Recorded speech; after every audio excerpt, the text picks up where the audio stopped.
Good morning, everyone. In today's lecture, we will discuss about the characteristics of the F block element.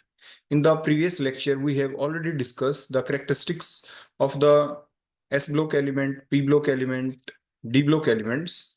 Now, the time for the characteristics of the F block elements. As we already discussed, what is the position of the S block element? These F block elements are placed at the bottom of the periodic table, means these two rows, as you can see in that slide, these two rows at the bottom of the periodic table, these are the F block elements. There are two type of F block elements, that is the 4F and the 5F block elements, 4F lanthanides and the 5F actinides. So these are the two block which are present in the F block.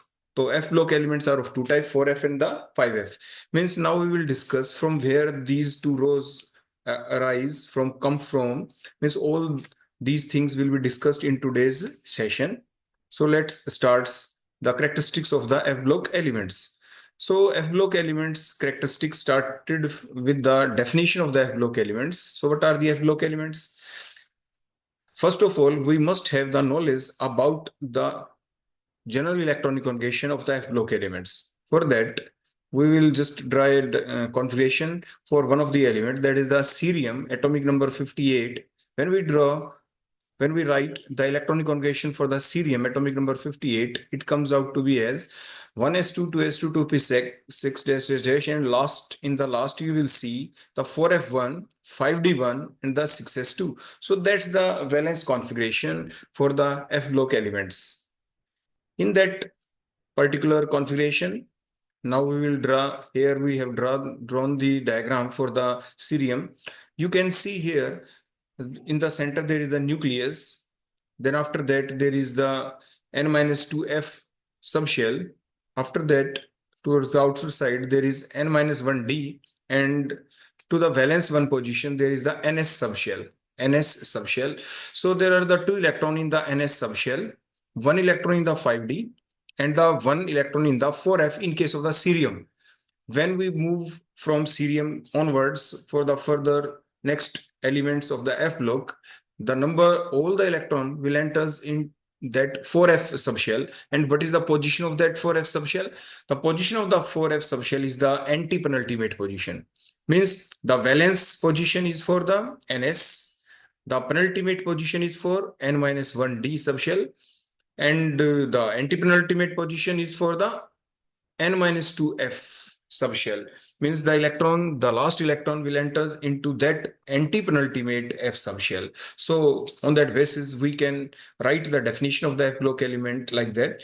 The elements in which the last electron enters into the anti-penultimate F subshell called F block elements. All these elements in which the last electron enters into the anti-penultimate F subshell called as the F block elements. आप उन सभी के सभी elements को F block elements कहेंगे. These F block element, as I already told you, these are present at the bottom of the periodic table. There are the two rows, two series which are present at the bottom of the periodic table. These two series are the F block series, and they arise from the D block. They come from the D block. You can see that is the rough diagram for the periodic table. In that we can see there are the 18 groups, 1 to 18. There are 7 periods. Means vertical columns are called the groups and the horizontal rows called as the period. In that particular thing, you can see here in the sixth period,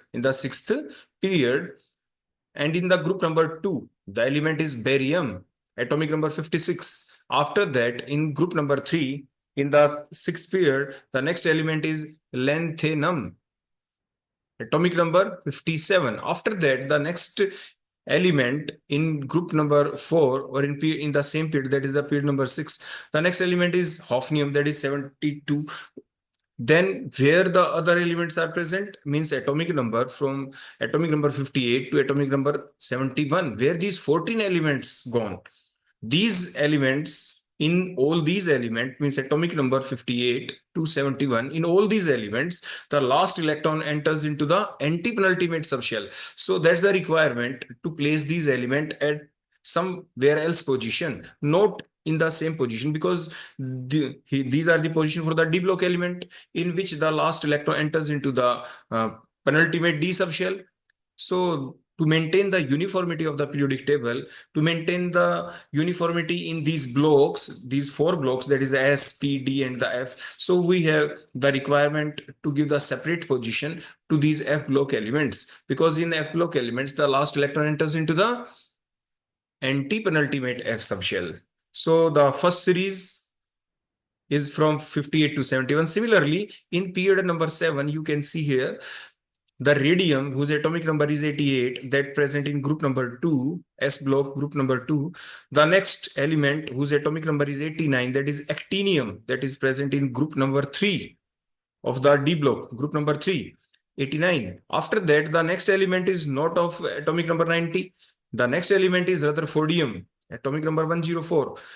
Then where these element gone? Atomic number 92103. Similarly, these element atomic number 92103, in these all elements, the last electron enters into the anti-penultimate F subshell. That's the reason these are taken from that particular position and placed at the bottom of the periodic table after the above transition, after the above 4F series of the F block elements. You can see here the first series, that is from the cerium atomic number 58 to lutetium atomic number 71. That's the first series of the F block element, that called as the 4F series. Why that called the 4F series? Because in all these elements, the last electron enters into the anti-penultimate 4F subshell. Anti-penultimate 4F subshell. So these are placed in one row, that is the first row. Because these elements, these all elements, these F block elements, that particular series of F block element, that series is taken from the transition series. So these F block elements also called as the inner transition series element, because these F block elements form a series which is derived, which is taken from the original transition series. So they called as the inner transition series elements. The next series elements that starts from the, you can see that starts from the thorium. Starts from the thorium, that is the atomic number 90, to lawrencium atomic number 103. That's the next series. And the first series here, that is cerium atomic number 58 to lutetium atomic number 71. That first series follows La, lanthanum. Means ये जितने element हैं atomic number cerium 58 से जो series start हुई, ये series कब start हुई, इसने किसको फॉलो किया? The element atomic number 58 follows the La, lanthanum. So these all elements collectively called as the lanthanides. That first series, the first 4F series, also called as the lanthanide, because they follow the lanthanum. Similarly, the next series, that is from the thorium 90 to lawrencium 103, that series follows the actinium atomic number 89, because the first element is 90 here in the 5F series. So they called as the actinides. So these two series are also called as lanthanides and the actinide. The first one is lanthanide and the second one is the actinides. Why they called as the, in examination, the examiner may ask the different type of question. For example, what are F block elements? So how will you write the definition for the F block elements? First of all, you will write the configuration of any one of the element and you will draw the diagram like that. You can see here. After that, you will write the definition by just seeing the, you can draw the diagram, you can draw that arrow. In that arrow, you can see the last electron we have right here, and that last electron going to enter into the anti-penultimate N-2F subshell. So after showing all these, now you can write the definition. The element in which the last electron enters into the anti-penultimate F subshell are called as the F block elements. And in the F block, there are the two series which are placed at the bottom of the periodic table, and each series has 14 elements each. The first series called as the lanthanides because they follow the lanthanum atomic number 57. The next series also called as the actinide because they follow the actinium. The first series element ranges from atomic number 58 cerium to lutetium atomic number 71. The second series that called the actinides that ranges from thorium atomic number 90 to lawrencium atomic number 103. So these are the two series element. In these elements, the next point is what is the general electronic configuration? The general electronic configuration of these F block element, just by seeing that diagram and the configuration of first element, that is the cerium of lanthanide series, you can simply write the configuration. What is that general configuration? N-2 F1 to 14, because every time in the next element, the electron will enter into the F subshell, whose position is anti-penultimate. Next, there will be 0 to 1 electron in N-1d, sometime 0, sometime 1. And that 0, 1, why that 0, 1? One of the electron may excite, may transferred from D to F to maintain the half-filled configuration. For example, if there are 6 electrons in N-F2, in N-2 F6, for example, in F there is 6. So one of the D electron will shift into the F subshell so that the F becomes half-filled to acquire the half-filled stability. So because of that reason, we have written here in the configuration N-1D 0 to 1, and in the last valence 1 the NS2. So that's the general electron configuration for the F block elements. The next characteristic is the oxidation state. About the oxidation state of the F block elements. This F block elements shows the variable oxidation state, means because all the elements, whether the lanthanide series or the actinide series, all these elements don't have the same number of electron in the anti-penultimate subshell, because every time the electron goes on entering into the anti-penultimate F subshell. In cerium, there is 1 electron in that particular 4F1 in cerium. The next one, praseodymium, means the one more electron is there, means 4F2, and so on.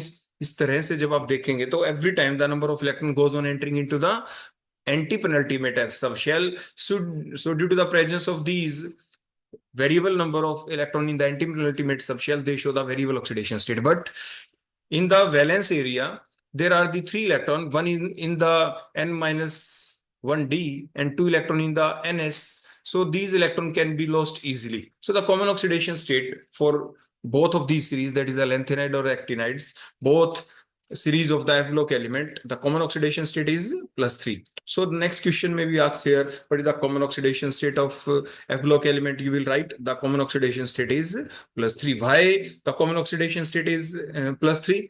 Because the valence electron, that is from the N-1d, where 1 electron is present, and NS, where 2 electrons are present, these 2 electrons can be lost easily.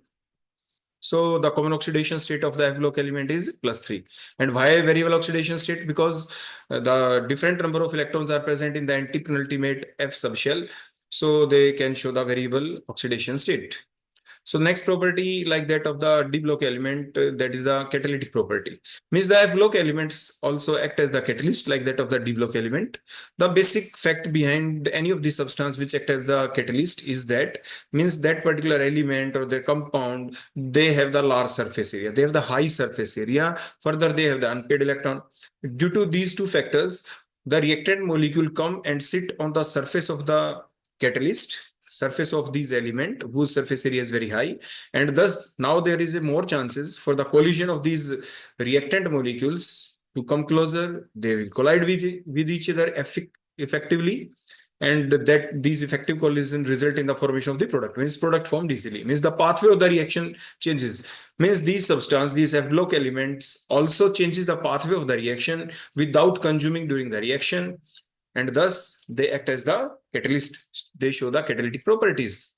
Next, they can form the alloy, like that of the D block element. The F block elements also have nearly the same size, and due to that reason, they can form the alloy, means these elements can occupy the position of each other in the crystal lattice.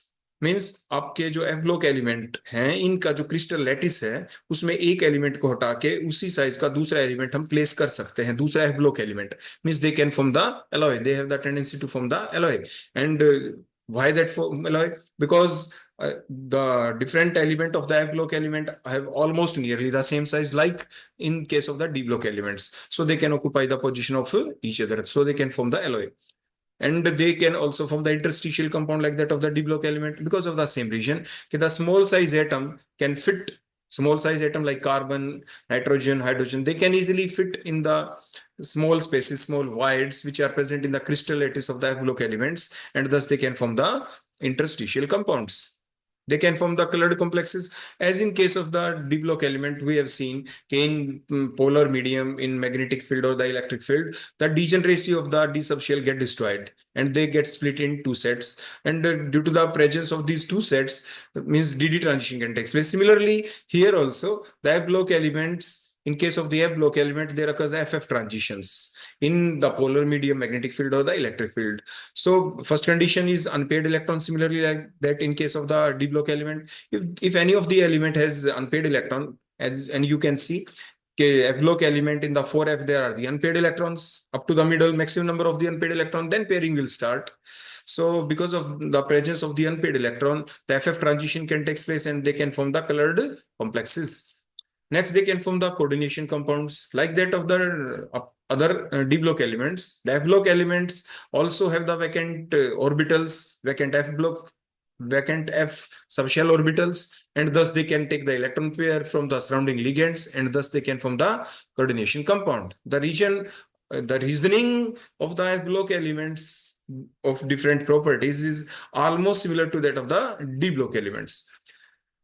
The next is the paramagnetic nature. Similarly, like that of the D block elements, they have the unpaired electrons, and these number of unpaired electron increase up to the middle, and then pairing starts.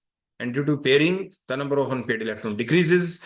Means initially the paramagnetic character increases up to the middle, and then paramagnetic character decreases.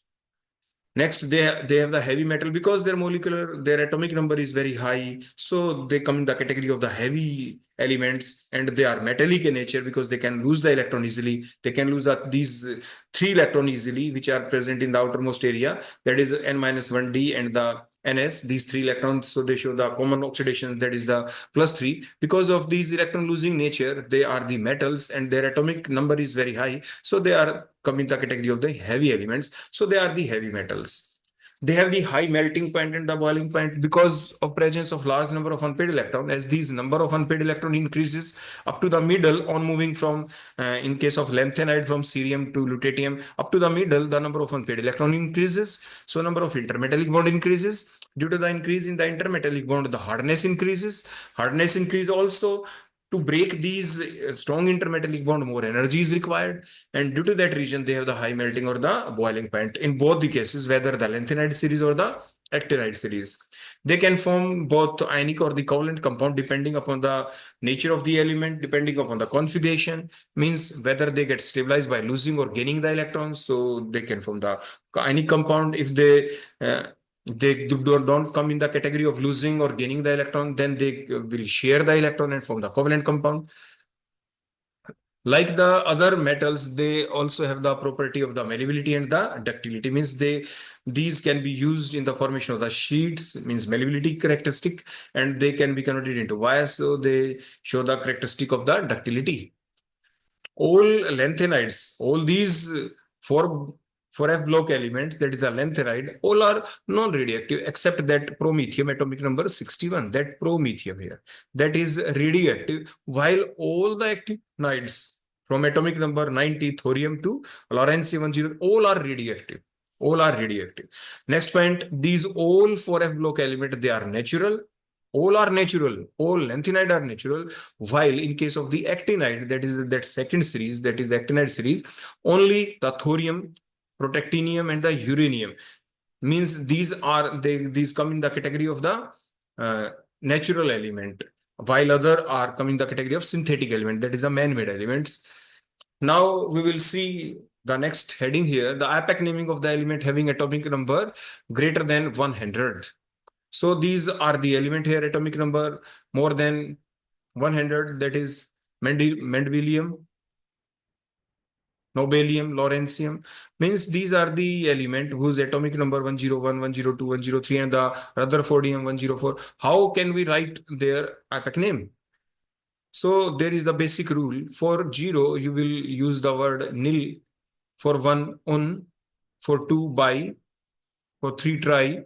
For 4, quad. 5, penta. For 6, hex. 7, sept. 8, oct. 9, m. Means by using these, you can write the APAC name of these elements having atomic number 100, greater than 100, like that. For that element, atomic number 101. For the first one, that one, you will use un. For 0, you will use nil. For next one, you will use unium. Un, nil, un, em, because they have the tendency to lose the electron. So you will use the word em. So the name of that Mendelium, atomic number 101, their APAC name is un, nil, unium. Similarly, for the next element having atomic number 102 nobelium, you will write 1. For 1, you will use un. For 0, you will use nil. For 2, you will use bi, bi, bi, as you can see here, bi, and em, unnilbium. Next element at Lawrencium, atomic number 103. For 1, you will use un. For 0, nil. For 3, tri, trium. So un, nil, trium. Similarly, for atomic number 104 Rutherfordium, you will use 1. For 1, un. For 0, nil. For 4, you will use quad, em. So un, nil, quadium. So like that, you can write the APAC naming of these elements having the atomic number greater than 100. So that is something about the elements that called the F block elements. These are the basic characteristics. One more thing I want to share with you means these all elements, these for F block elements, they are present in very less amount in the earth crust. So they are also called as the rare earths. They are also called as the rare earth element because they are very rare in the nature. They are present in very less amount in the earth crust. Because of that reason, they are also called as the rare earth. Separately in detail, we will discuss about all these F block element in the separate lecture. So that is all about the characteristic of the F block elements. Thank you for keeping patience and listening me carefully. Thank you.